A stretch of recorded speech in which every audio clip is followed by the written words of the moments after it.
Why do the painful moments stay with me when the good ones fade so fast? You might notice this in quiet moments, late at night or early in the morning. Your life has good things in it, kind people, small wins, moments that were warm, but when your mind drifts, it doesn't rest there. It returns to what hurt, a word, a look, a moment when you felt small, unseen, unsafe, and you wonder why. Why pain has such a strong grip?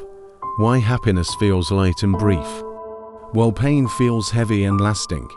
You might even feel frustrated with yourself, ashamed, thinking you should be over it by now. But what if this isn't a personal failure? What if it's something much older and much more human? Most people think the problem is mindset. They say you focus too much on the negative, that you overthink, that you need to be more grateful. They say happiness is a choice, and so is letting go. So you try, you redirect your thoughts. You remind yourself of the good, you tell yourself to move on. But your mind doesn't listen the way you expect. The pain still returns.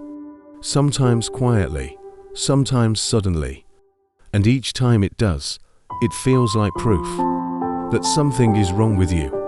That maybe you're too sensitive, too emotional, too stuck. But this explanation misses something important, because the reason pain stays longer than happiness is not about attitude, it's about how the brain was built. Your brain was not designed for joy first, it was designed for survival. Long before comfort mattered, staying alive mattered. And survival requires memory, especially memory of danger. Your brain learned early on that remembering what hurt could keep you safe the next time, so it developed a bias.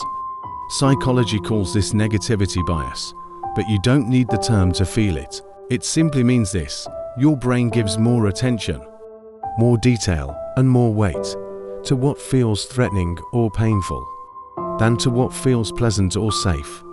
Think about it gently. If something good happens, it feels nice, warm, light. Your body relaxes, your guard comes down. Nothing urgent is required. But when something painful happens, your system lights up, your heart changes, your muscles tighten, your breath shifts.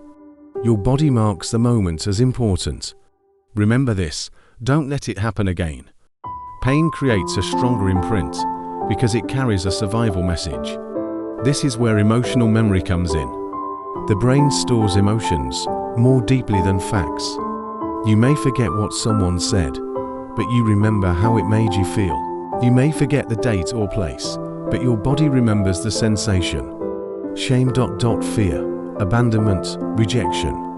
These emotions were once warnings, and warnings are not meant to fade quickly, so the brain keeps them close, not to torture you, but to protect you. Happiness works differently. When something good happens, your brain releases dopamine. Dopamine is a reward signal. It says, "This is nice, do this again if you can." But dopamine is brief, it rises, then falls. The brain doesn't cling to pleasure, because pleasure doesn't signal danger. There's no urgent lesson to store away. So happiness passes through, pain stays behind. This imbalance can feel unfair. You might ask, why can't my mind work harder to keep the good? But the brain doesn't measure fairness, it measures risk. And risk has always mattered more than comfort for many people. This pattern was reinforced early in life, as children. Our nervous systems were still learning what was safe, what was not. If love felt inconsistent, or emotions were unpredictable, or approval was conditional, the brain learned quickly. It learned where the danger lived. Was it in silence, in raised voices, in disappointment, in being ignored? Whatever the source, the nervous system kept notes. Quiet notes, stored in the body. This is how childhood conditioning works. Not as memories you think about, but as reactions you feel. A tight chest, a sudden drop in mood, a sense of pulling back. Your adult mind might say, "This isn't a big deal." But your nervous system remembers a time when it was, so pain echoes. If you grew up needing to be careful, emotionally or physically, your system learned hyper-awareness.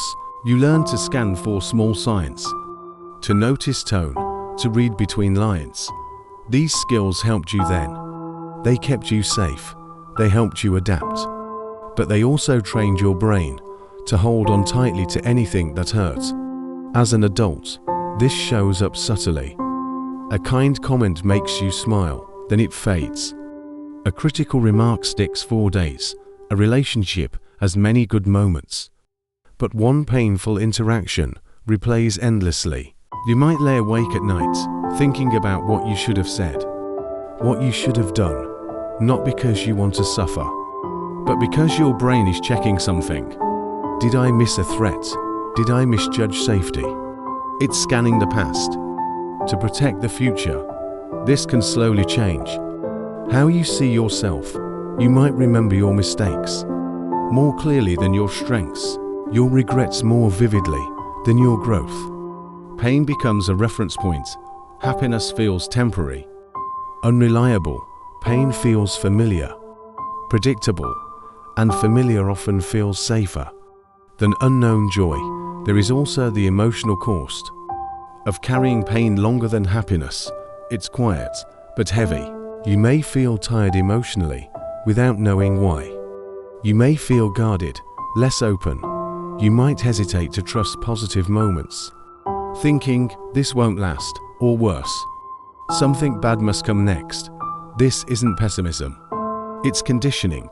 Inside you, there may be a conflict. One part wants to believe in good things. Another part won't relax enough to let them settle. You want joy, but your nervous system stays alert, waiting. That inattention alone can drain joy before it has time to land. And when people tell you to just focus on the positive, it can feel isolating, as if your pain is a choice, as if you are doing something wrong. But what you are experiencing is not a lack of will. It's survival wiring still running. Here is something very important to hear. Holding on to pain longer than happiness does not mean you are broken, or pessimistic, or incapable of joy. It means your brain did exactly what it was designed to do. Remember danger, release pleasure. This pattern once kept humans alive. The world you live in now may be safer than the world your nervous system learned in. But the body doesn't update automatically. It learns through repetition, through felt safety, not through force, not through positive thinking alone. But nothing is wrong with you for still carrying old emotional weight. That weight tells a story of adaptation, of resilience, of a system that learned how to get you through. If you sometimes wonder why the pain still speaks louder than the joy, you're not failing at healing, you're listening to an old alarm that hasn't learned it can rest yet. And noticing that, without judgment, is already a form of gentleness. You don't need to push the pain away for happiness to matter. You don't need to erase memories for joy to exist.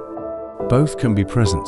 Pain stays longer because it once had a job to do. Happiness feels brief because it never needed to protect you. And if tonight your mind drifts back to something that hurt, instead of asking, why am I like this? You might softly wonder, what was my system trying to protect me from? That question alone carries compassion. Nothing about you is defective. You are carrying a very human brain with very old wiring, and that wiring learned well. For now, knowing this is enough. Your experience makes sense. Your reactions have a reason, and you are not alone in holding pain longer than joy. That understanding can rest gently with you.